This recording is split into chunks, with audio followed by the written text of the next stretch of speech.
Welcome to Solvetic, your channel to always learn technology easily.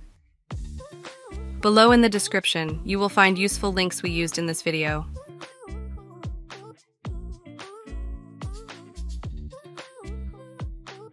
Today in Solvetic, we will see how to set Outlook automatic reply out of Office.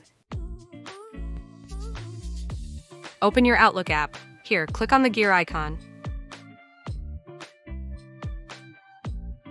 Here, in the Account section, you must go to the option Automatic Replies.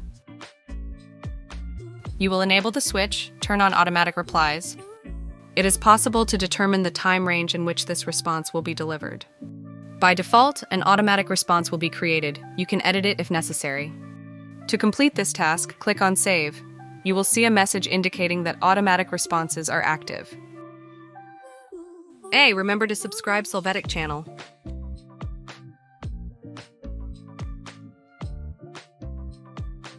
We hope it has been helpful for you.